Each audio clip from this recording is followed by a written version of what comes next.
పెరుగు యోగర్ట్ అంటాము, దీంట్లో ప్రోబయోటిక్స్ ఉంటాయి. ప్రోబయోటిక్స్ వల్ల మీ గట్ హెల్త్ అంటే డైజెస్టివ్ సిస్టమ్ బాగుండడం వల్ల మూడును మెంటల్ హెల్త్ కూడా బాగుంటుంది. కాల్షియం విటమిన్ డి బాగుండడం వల్ల బ్రెయిన్ ఫంక్షన్ బాగుంటుంది, మూడ్ రెగ్యులేషన్ కూడా రెగ్యులేట్ అయి ఉంటుంది. ఎలా ఇంక్లూడ్ చేయాలి? పెరుగు ప్లెయిన్ గా కూడా తినొచ్చు, స్మూదీస్ లాగా తినొచ్చు, లేదా మీరు మ్యారినేట్ చేస్తారు చూడండి ఈ నాన్ వెజ్ వెజిటేబుల్స్, ఈ మ్యారినేట్ ఉట్టి జింజర్ గార్లిక్ పేస్ట్ అవన్నీ కాకుండా పెరుగు కూడా యాడ్ చేస్తే చాలా మంచిది. పప్పులు అంటే మినపప్పులు, పెసరపప్పులు, ఇవన్నీ లెంటిల్స్ అంటాము. వీటిలో ప్రోటీన్ ఫైబర్ చాలా ఎక్కువ ఉంటాయి. ప్రోటీన్ ఫైబర్ బాగుండడం వల్ల బ్లడ్ షుగర్ లెవెల్స్ మెయింటైన్ అవుతాయి, దీనివల్ల మూడ్ ఎలివేటెడ్ కూడా ఉంటుంది. ఫోలేట్ ఇంకా ఐరన్ కూడా చాలా బాగుంటాయి ఈ పప్పుల్లో. దీనివల్ల సెరటోనిన్ అనేది హై క్వాంటిటీలో రిలీజ్ అవ్వడము అండ్ ఐరన్ వల్ల ఆక్సిజన్ సప్లై బ్రెయిన్ కి బాగుండడం వల్ల మూడ్ ఎలివేటెడ్ గా ఉంటుంది. ఎలా ఇంక్లూడ్ చేయొచ్చు? మనం ఎలానో పప్పులు చేసుకుంటాం, మినపప్పు, కందిపప్పు, ఇవన్నీ మనం ఖచ్చితంగా మిక్స్ మ్యాచ్ చేసుకుంటూ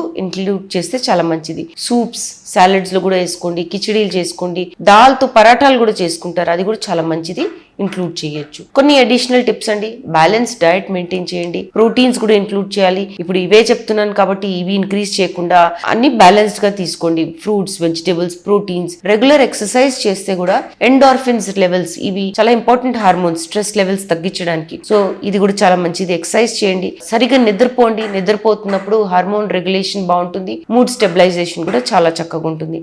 హైడ్రేషన్, నీళ్ళు సరిగా తాగితే మూడ్ ను కాగ్నిటివ్ ఫంక్షన్ అనేది బాగా పనిచేస్తుంది. సో ఇవన్నీ ఇంక్లూడ్ చేయగలిగితే మీరు సంతానలేమి సమస్య ట్రీట్మెంట్ కోసం వచ్చినప్పుడు డెఫినెట్ గా మెడికేషన్స్, ట్రీట్మెంట్ ఆప్షన్స్, డాక్టర్స్ అంత సిస్టమ్ ఉంటుంది మీ సపోర్ట్ కోసం. కానీ మీ తరఫున మీరు డయట్ కూడా చక్కగా పెట్టుకుంటే మీ మూడ్ కూడా ఎలివేటెడ్ గా ఉంటుంది. దీని గురించి ఇంకా వివరాల కోసం తప్పకుండా జీవా ఫర్టిలిటీ సెంటర్స్ కి వచ్చేయండి. Thank you.